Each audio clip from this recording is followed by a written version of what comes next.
പൊന്നാനി കാലടിയിൽ നിർമ്മാണം നടന്നുകൊണ്ടിരിക്കുന്ന വീടിന്റെ വയറിംഗ് മെറ്റീരിയലുകൾ മോഷണം നടത്തിയ രണ്ടുപേരെ പൊന്നാനി പോലീസ് അറസ്റ്റ് ചെയ്തു. വട്ടംകുളം, പരിയപുറം, തയ്യിൽവളപ്പ്, സൗരവ്, പ്രായപൂർത്തിയാകാത്ത മറ്റൊരു കുട്ടി എന്നിവരെയാണ് പിടികൂടിയത്. സൗരവിനെ മുമ്പും സമാനമായ കേസുകളിൽ പിടികൂടി പ്രായം പരിഗണിച്ച് താക്കീത് നൽകി വിട്ടയച്ചിരുന്നു. തുടർന്ന് പ്രായപൂർത്തിയാകാത്ത മറ്റൊരു കുട്ടിയുമായി ചേർന്ന് വീണ്ടും സംഭവം ആവർത്തിക്കുകയായിരുന്നു. കാലടിയിലെ വീട്ടിൽ സ്ഥാപിച്ചിരുന്ന CCTV ക്യാമറയും പ്രതി നശിപ്പിച്ചിരുന്നു. കേടുവരുത്തുന്നതിന് മുമ്പ് ലഭിച്ച ദൃശ്യത്തിൽ നിന്നാണ് പോലീസ് പ്രതിയെ തിരിച്ചറിഞ്ഞത്.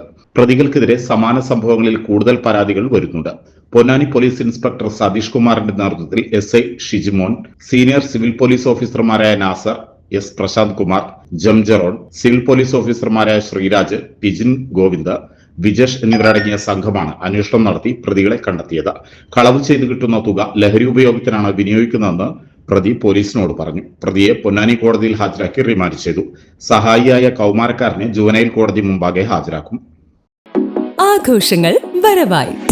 നിങ്ങളുടെ ഓരോ ആഘോഷങ്ങളെയും ആഹ്ലാദകരമാക്കാൻ തിരൂരിന്റെ സ്റ്റൈൽ ഹബ്ബായ സൻഹ ഫാഷനും ഒരുങ്ങിക്കഴിഞ്ഞു. വെഡിംഗ് വസ്ത്രങ്ങളിലെ പുതു ട്രെൻഡുകൾ, എത്നിക് കളക്ഷനുകൾ, മോഡസ്റ്റ് വെയറുകൾ, കിഡ്സ് കളക്ഷനുകൾ, ബ്രാൻഡഡ് ജെൻസ് വെയറുകൾ. സ്വാഗതം സൻഹയുടെ ഈ ഫാഷൻ വിസ്മയങ്ങളിലേക്ക്. ഈ ആഘോഷകാലം സൻഹയ്ക്കൊപ്പം ആവട്ടെ. സൻഹ ഫാഷൻ, തിരൂർ.